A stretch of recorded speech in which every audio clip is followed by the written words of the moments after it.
1000 बच्चे सामने बैठे होते हैं, 2000 बच्चे सामने बैठे होते हैं, उनसे पूछता हूं कि आप में से कितने लोग नौकरी करना चाहते हैं। 99.1%, 99.9% बच्चे तक कहते हैं साहब हम नौकरी करना चाहते हैं। मेरा सवाल हर जगह यही होता है कि अगर हमारे स्कूलों से निकलने वाले 99.9, 100% बच्चे अगर नौकरियां ढूंढते रहेंगे तो फिर नौकरियां देने वाले कहां से आएंगे? अगर हम सिर्फ अपने स्कूलों से नौकरियां ढूंढने वाले लोग पैदा करेंगे तो नौकरियां देने वाले लोग कहां से आएंगे? कोई भी प्रोडक्ट खरीदना हो लोग अमेज़न पे खरीदते हैं। हमारे यहां का लड़का उसको चलाता है, मेहनत करके उसका सॉफ्टवेयर बनाता है, हमारे आईआईटी से निकला हुआ। हमको खाली तनख्वाह हाथ में आती है देश को, देश की इकोनॉमी को, और अमेरिका को सारी दुनिया के जितने भी लोग उससे अमेज़न को यूज करके कुछ खरीद रहे हैं उसका सारा प्रॉफिट अमेरिका में चला जाता है। फिर हम कैसे उम्मीद करें कि अमेरिका के मुकाबले हमारी देश की इकोनॉमी बढ़ेगी? देश की इकोनॉमी को जॉब सीकर्स आगे नहीं बढ़ाते हैं, देश की इकोनॉमी को जॉब प्रोवाइडर्स आगे बढ़ाते हैं। दोनों चीजों में, इकोनॉमी के पॉइंट ऑफ व्यू से भी और जॉब के पॉइंट ऑफ व्यू से भी।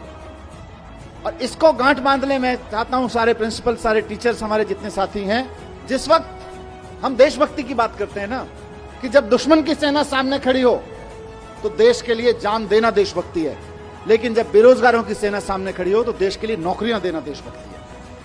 आप अपने स्कूलों से देशभक्त पैदा करें।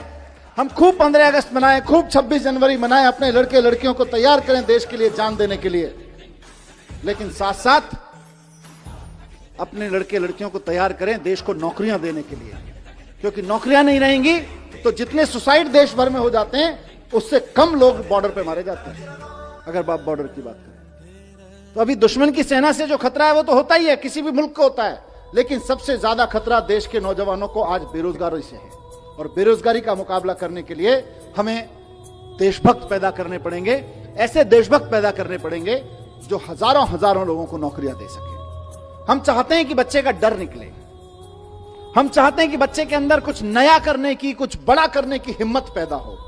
और अगर बड़ा करने की, नया करने की, कॉन्फिडेंस के साथ क्रिएटिव तरीके से करने की हिम्मत पैदा होगी तो ना सिर्फ ये अपने लिए बल्कि हजारों हजार लोगों के लिए और नई नई नौकरियां क्रिएट करते रहेंगे। 10 साल में 50,000 नौकरियां क्रिएट करना छोटी बात नहीं है।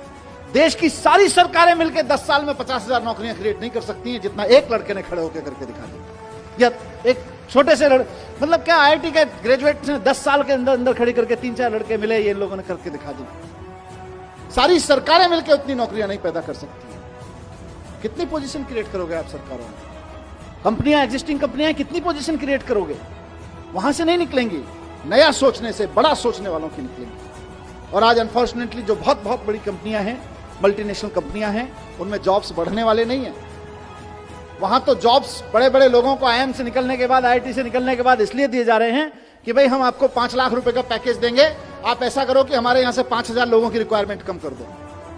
ऐसा काम करके दिखाओ। तो बड़ी कंपनियों में जॉब्स नहीं निकलेंगे।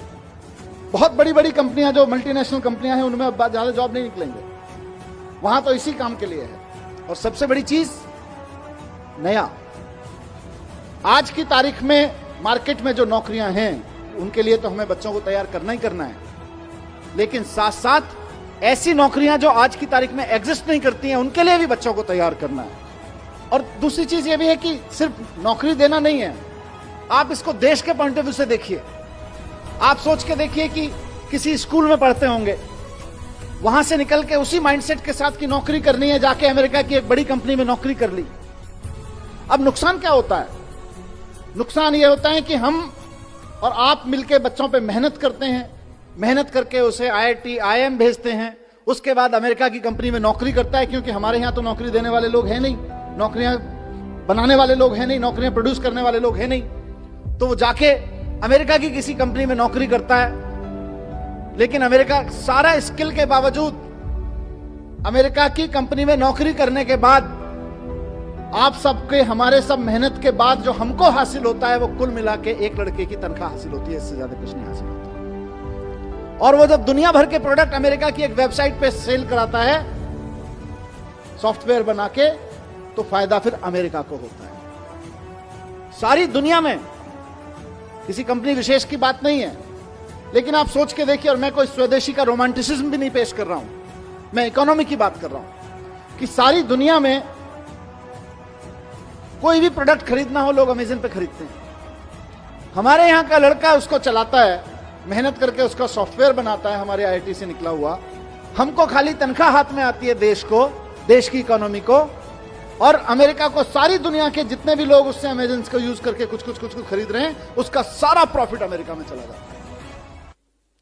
फिर हम कैसे उम्मीद करें कि अमेरिका के मुकाबले हमारी देश की इकोनॉमी बढ़ेगी? देश की इकोनॉमी को जॉब सीकर्स आगे नहीं बढ़ाते हैं, देश की इकोनॉमी को जॉब प्रोवाइडर्स आगे बढ़ाते हैं।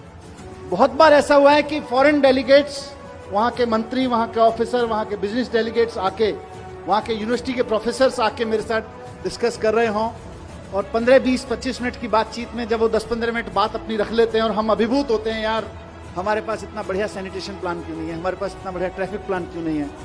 उसके बाद जैसे ही कहीं से एजुकेशन पे बात आती है और एजुकेशन से हैप्पीनेस पे बात आती है, उसके बाद उनका इंटरेस्ट अपना माल बेचने में नहीं होता।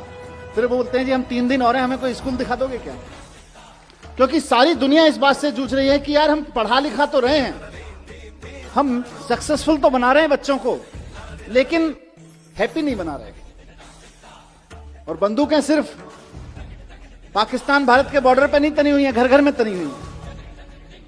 उसका सॉल्यूशन दुनिया भर में ढूंढा जा रहा है, सिर्फ यही नहीं, और घर घर के नहीं, अमेरिका जैसे देशों में तो स्कूलों में तनी हुई है। वहां से हैप्पीनेस कैरिकुलम जब दिल्ली के आप सब टीम एजुकेशन की तरफ से निकलता है और सक्सेसफुली निकलता है, तो पूरे देश का नाम रोशन होता है, पूरे दुनिया के लिए एक सॉल्यूशन मिलता है। उसी तरह से आज एंटरप्रेन्योरशिप कैरिकुलम के बारे में मुझे पूरा भरोसा है कि आने वाले समय में दुनिया की सबसे बेस्ट यूनिवर्सिटीज, दुनिया के सबसे बेस्ट स्कूल्स जो इस बात को लेकर बहुत कॉन्फिडेंट हैं कि आप हमारे यहां बच्चा भेज के देखिए, हम ये सुनिश्चित कर देंगे कि बच्चा किसी भी मैथमेटिकल कैलकुलेशन में गलती नहीं करेगा, हम ये सुनिश्चित कर देंगे कि बच्चा किसी भी ग्रामर, किसी भी ह्यूमैनिटी के सब्जेक्ट के किसी भी कैरिकुलम में गलती नहीं करेगा। वो इस बात को समझेंगे कि हमने बच्चे को स्किल्स तो दे दी है, नॉलेज तो दे दी, पर उस नॉलेज का बच्चा क्या करे, उस नॉलेज के सहारे अपनी जिंदगी कैसे जिए और दूसरों को जीने में मदद कैसे करे, उसको अगर अप्लाई करना है तो एंटरप्रेन्योरशिप कैरिकुलम को समझना पड़ेगा, एंटरप्रेन्योरशिप माइंडसेट को समझना पड़ेगा। और मैं बड़ी बड़ी बातें छोड़ दीजिए, दुनिया देखे ना देखे, हमें तो अपनी प्रॉब्लम भी तो देखनी है। हमारी अपनी प्रॉब्लम्स कितनी है? हमारी प्रॉब्लम्स हैं कि आज हमारे यहां लड़के लड़कियों को हम बहुत अच्छा पढ़ा के उनके हाथ में डिग्रियां दे रहे हैं, लेकिन उनकी बेचारों की स्थिति यह है कि देश के किसी भी कोने में अगर किसी सरकारी डिपार्टमेंट में चपरासी भी की नौकरी निकलती है तो पीएचडी, पोस्ट ग्रेजुएट, ग्रेजुएट लड़कियों की लाइन लगी होती है। 3-3, 4-4 हजार बच्चे उसके लिए अप्लाई करते हैं, लाखों लोग उसके लिए अप्लाई करते हैं। क्यों? क्योंकि हमने पीएचडी की डिग्री तो दे दी, नॉलेज तो दे दी, पोस्ट ग्रेजुएशन की डिग्री तो दे दी, नॉलेज तो दे दी, ग्रेजुएशन की डिग्री नॉलेज तो दे दी, लेकिन उसका करना क्या है ये नहीं दिया। उस नॉलेज के बेस पे मैं क्या कर सकता हूं ये नहीं दिया। इस नॉलेज के बेस पे क्या कर सकते हैं, इसी का नाम एंटरप्रेन्योरशिप कैरिकुलम है, इसी का नाम एंटरप्रेन्योरशिप माइंडसेट है। तो हमारे देश की सबसे बड़ी समस्या जो अनएम्प्लॉयमेंट है आज की तारीख में, उसका समाधान इससे निकलने वाला है कि अगर 1% बच्चे भी आगे बढ़ के एक्चुअली एंटरप्रेन्योर्स बनने की दिशा में चल पड़े तो इंडिया को सुपर पावर बनने से कोई नहीं रोक सकता है, सुपर पावर बनने से। अभी सचिन बंसल जी जैसा जिक्र कर रहे थे कि आईआईटी से निकलने के बाद इनके पास में जीने के 2 तरीके थे। एक तरीका यह था कि ये नौकरी कर लें किसी बड़ी कंपनी में, और दूसरा तरीका यह था कि कोई अपना काम कर लें छोटा मोटा, जैसा भी छोटा मोटा से शुरुआत करें। इन्होंने पहले दूसरा वाला चुना कि पहले पहला वाला चुना, थोड़े दिन नौकरी करके देखने वाला, फिर इनको मजा नहीं आया, इन्होंने दूसरा चुन लिया, और आज जितने की खुद नौकरी कर रहे होते उससे कहीं ज्यादा की नौकरियां 50,000 लोगों को दे रहे हैं। मैं स्कूलों में जाता हूं आजकल, एंटरप्रेन्योरशिप कैरिकुलम पे जब से चर्चा हुई है, हैप्पीनेस एंटरप्रेन्योरशिप पे बात करता हूं, वहां उनसे पूछता हूं, बच्चों से 1000 बच्चे सामने बैठे होते हैं, 2000 बच्चे सामने बैठे होते हैं, उनसे पूछता हूं कि आप में से कितने लोग नौकरी करना चाहते हैं। आप में से कई स्कूलों में आके मैंने ये प्रयोग किया है, 99.1%, 99.9% बच्चे तक कहते हैं साहब हम नौकरी करना चाहते हैं, असेंबली में बैठ के। मेरा सवाल हर जगह यही होता है, और आज भी मैं उसी सवाल के जवाब में एंटरप्रेन्योरशिप कैरिकुलम की बात करना चाहता हूं कि अगर हमारे स्कूलों से निकलने वाले 99.9, 100% बच्चे अगर नौकरियां ढूंढते रहेंगे तो फिर नौकरियां देने वाले कहां से आएंगे? अगर हम सिर्फ अपने स्कूलों से नौकरियां ढूंढने वाले लोग पैदा करेंगे तो नौकरियां देने वाले लोग कहां से आएंगे? और दूसरी चीज ये भी है कि सिर्फ नौकरी देना नहीं है, आप इसको देश के पॉइंट ऑफ व्यू से देखिए। आप सोच के देखिए कि किसी स्कूल में पढ़ते होंगे, वहां से निकल के उसी माइंडसेट के साथ कि नौकरी करनी है, जाके अमेरिका की एक बड़ी कंपनी में नौकरी कर ली। अब नुकसान क्या होता है? नुकसान यह होता है कि हम और आप मिलके बच्चों पे मेहनत करते हैं, मेहनत करके उसे IIT IIM भेजते हैं, उसके बाद अमेरिका की कंपनी में नौकरी करता है, क्योंकि हमारे यहां तो नौकरी देने वाले लोग हैं नहीं, नौकरियां बनाने वाले लोग हैं नहीं, नौकरियां प्रोड्यूस करने वाले लोग हैं नहीं, तो वो जाके अमेरिका की किसी कंपनी में नौकरी करता है। मुझे नहीं पता विनी भाई, लेकिन अमेरिका सारा स्किल के बावजूद अमेरिका की कंपनी में नौकरी करने के बाद आप सबके, हमारे सब मेहनत के बाद जो हमको हासिल होता है वो कुल मिला के एक लड़के की तनख्वाह हासिल होती है, इससे ज्यादा कुछ नहीं हासिल होता। और वो जब दुनिया भर के प्रोडक्ट अमेरिका की एक वेबसाइट पे सेल कराता है सॉफ्टवेयर बना के, तो फायदा फिर अमेरिका को होता है। कोई भी प्रोडक्ट खरीदना हो, लोग अमेज़न पे खरीदते हैं। हमारे यहां का लड़का उसको चलाता है, मेहनत करके उसका सॉफ्टवेयर बनाता है, हमारे IIT से निकला हुआ। हमको खाली तनख्वाह हाथ में आती है देश को, देश की इकोनॉमी को, और अमेरिका को सारी दुनिया के जितने भी लोग उससे अमेज़न को यूज करके कुछ खरीद रहे हैं, उसका सारा प्रॉफिट अमेरिका में चला जाता है। फिर हम कैसे उम्मीद करें कि अमेरिका के मुकाबले हमारी देश की इकोनॉमी बढ़ेगी? देश की इकोनॉमी को जॉब सीकर्स आगे नहीं बढ़ाते हैं, देश की इकोनॉमी को जॉब प्रोवाइडर्स आगे बढ़ाते हैं। अगर हमको भारत को एक इकोनॉमिक सुपर पावर बनाना है, भारत की इकोनॉमी को लेकर हम कुछ सपना देखते हैं कि हमारा देश भी अमीर हो, तो सबसे पहले यह सुनिश्चित करना पड़ेगा कि हमारे देश का ब्रेन हमारे देश की इकोनॉमिक पावर बनाने में लगे। अभी हमारा देश का इकोनॉमिक ब्रेन अमेरिका और यूरोप के देशों को इकोनॉमिक पावर बनाने में लगा हुआ है।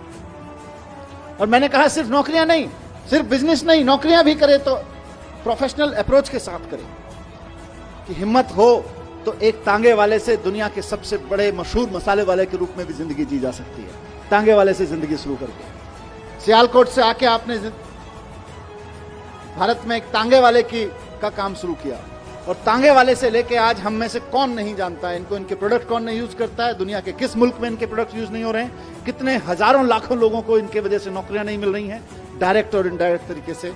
आप सोच के देखिए, ऑलमोस्ट कोलैप्स होने के कगार पे खड़ा हुआ एक परिवार हिम्मत से खड़ा होता है, और जब हिम्मत से खड़ा होता है तो सिर्फ बड़ा करता है, नया करता है, और ऐसा करता है कि हजारों लड़के लड़कियों को उससे नौकरियां मिलने लगती हैं। IAS बनो तो उसमें भी एंटरप्रेन्योरशिप माइंडसेट चाहिए। आप एजुकेशन ऑफिसर बनो तब भी एंटरप्रेन्योरशिप माइंडसेट चाहिए। आप एक स्कूल के प्रमोटर बनो, आप प्रिंसिपल बनो, आप 50 बच्चों के क्लास टीचर या सब्जेक्ट टीचर बनो, वहां भी एंटरप्रेन्योरशिप माइंडसेट चाहिए। जो शानदार काम कर रहे हैं और स्ट्रगल कर रहे हैं, वो एंटरप्रेन्योरशिप माइंडसेट के साथ कर रहे हैं। अंतर सिर्फ इतना ही है, उन प्रिंसिपल्स में एंटरप्रेन्योरशिप माइंडसेट है, उन टीचर्स में एंटरप्रेन्योरशिप माइंडसेट है। बहुत बहुत बधाई देता हूं कि हमारे लाखों बच्चे नया सोचें, बड़ा सोचें, भरोसे के साथ, हिम्मत के साथ सोचें, और रचनात्मक सोचें, क्रिएटिविटी के साथ सोचें।